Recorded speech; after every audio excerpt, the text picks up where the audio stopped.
प्यारे विद्यार्थियों, राम लक्ष्मण परशुराम संवाद के अंतर्गत हम द्वितीय चौपाई का आज आरंभ करने जा रहे हैं। द्वितीय चौपाई और दोहा इस प्रकार है।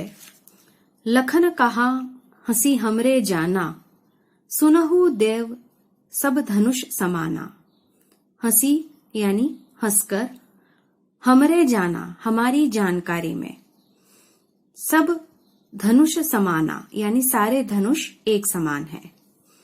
का क्षति लाभू जून धनु तोरे, देखा राम नयन के भोरे।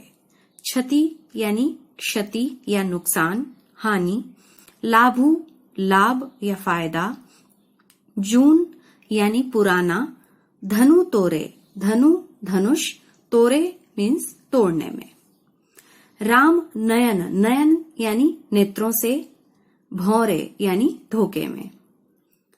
छुअत टूट रघुपति ना दोसु, छुअत यानी स्पर्श करते ही, दोसु यानी दोष। बिनु काज बिना कार्य के, करिय मीन्स कर रहे हैं। कत रोसु क्रोध क्यों कर रहे हैं। देखते हैं कि इसमें लक्ष्मण क्या कहते हैं। जैसा कि यहाँ लिखा भी गया है कि ये वचन किसका चल रहा है, यहाँ पे लक्ष्मण का। तो आपको आसानी होगी इसको समझने में और याद रखने में कि लक्ष्मण जी ने हंसकर कहा, हे देव सुनिए, हमारी जानकारी में तो सारे धनुष एक से ही हैं। सारे धनुष कैसे बताए गए हैं, एक समाना, यानी ना कोई नया है, ना कोई पुराना है, ना कोई विशेष है और ना ही कोई सामान्य है। सारे धनुष उनके लिए एक से हैं। का क्षति लाभू जून धनु तोरे, तो पुराने धनुष को तोड़ने में क्या हानि और क्या लाभ। देखा राम नयन के भोरे, कि श्री राम ने तो इसे नए के धोखे से देखा मात्र था। छुअत टूट रघुपति न दोसु, परंतु यह तो छूते ही टूट गया, स्पर्श मात्र से ही टूट गया। तो इसमें रघुनाथ जी का कहीं कोई दोष नहीं है।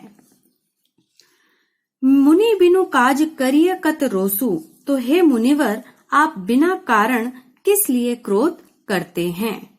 ये सारे वचन लक्ष्मण जी कह रहे हैं परशुराम जी से कि राम ने इसे जानबूझ करके नहीं तोड़ा है, उन्होंने तो इसे सिर्फ स्पर्श किया था और स्पर्श करते ही उनके देखने मात्र से ही ये धनुष स्वतः भंग हो गया, क्योंकि इसे भंग करने में उनका कोई लाभ या कोई हानि नहीं है। तो इस प्रकार यहाँ उनका कोई दोष नहीं है। बोले चिते परसू की ओरा, रे सठ सुने ही सुभाव न मोरा। और यहाँ शुरुआत हो रही है वापस से परशुराम जी के कथन की।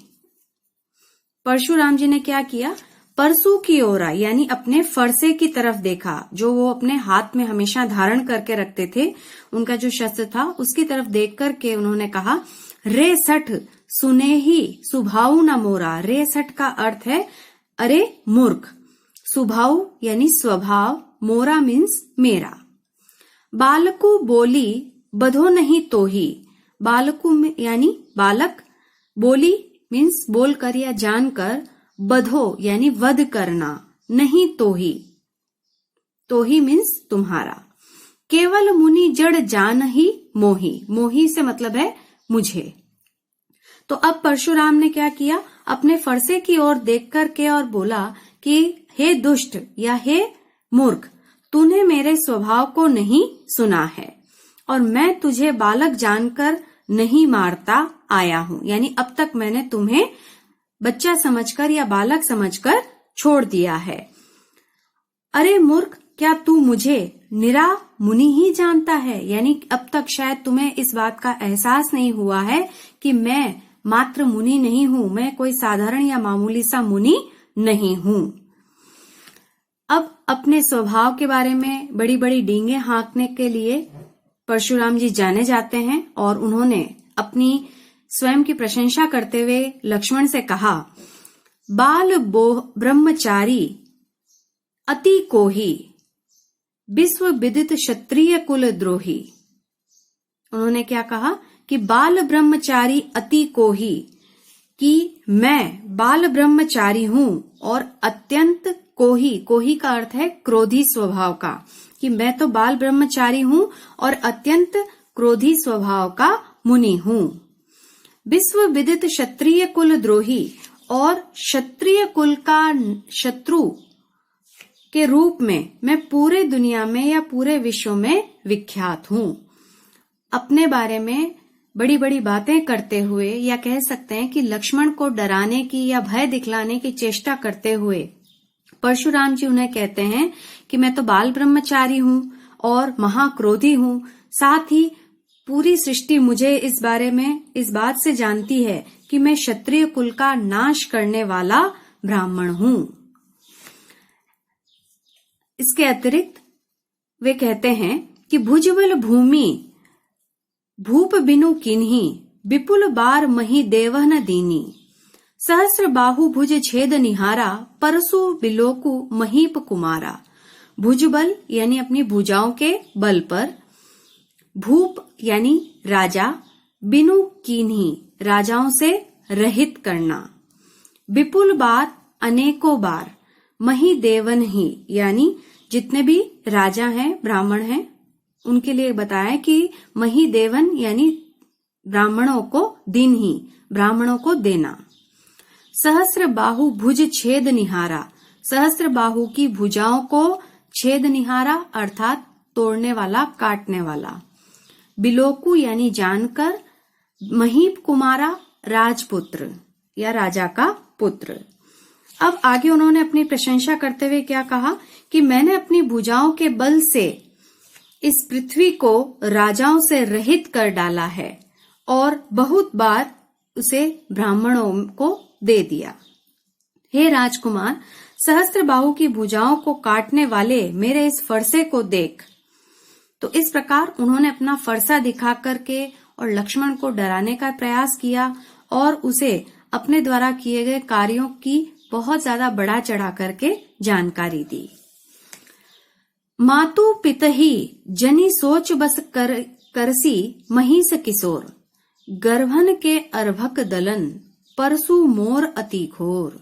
अपने फरसे के बारे में, उसकी भयंकरता के बारे में उन्होंने समझाते हुए क्या कहा, मातु पितहि माता और पिता, सोच बस यानी सोच ही कर सकते हैं, चिंता ही कर सकते हैं, महिष किशोर ये अर्थात राजपुत्र या राजा का बेटा, गर्भन यानी गर्भ में पलने वाला, दलन यानी मार डाला जाता है, परसु मोर अति घोर कि मेरा फरसा जो है अति भयंकर है, हद से ज्यादा विनाशकारी साबित हो सकता है। तो अब देखते हैं वो आगे क्या बताते हैं। परशुराम जी कहते हैं कि अरे राजपुत्र, तू अपने माता पिता को सोच के वश में ना कर, अर्थात तू उनके लिए चिंता का कारण ना बन। मेरा ये जो फरसा है ये बड़ा भयानक है और ये इतना भयानक है कि गर्भ में पलने वाले बच्चे का भी नाश कर सकता है। तो इस प्रकार इस काव्यांश में हम देखते हैं कि परशुराम जी और लक्ष्मण के मध्य संवाद हुआ, जिसमें लक्ष्मण ने कहा कि राम के द्वारा भंग किए गए इस धनुष में राम का कहीं कोई दोष नहीं है, उन्होंने सिर्फ उसे स्पर्श मात्र किया था, तो इसलिए हे मुनि आप बिना वजह क्रोध ना करें।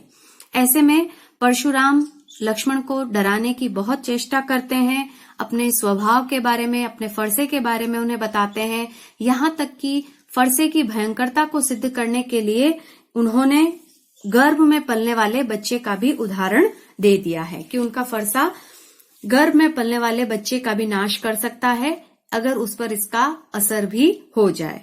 तो इसलिए वो उन्हें बार बार चेतावनी देते हैं कि वे परशुराम से किसी भी प्रकार का कोई विवाद करने का प्रयास ना करें। धन्यवाद।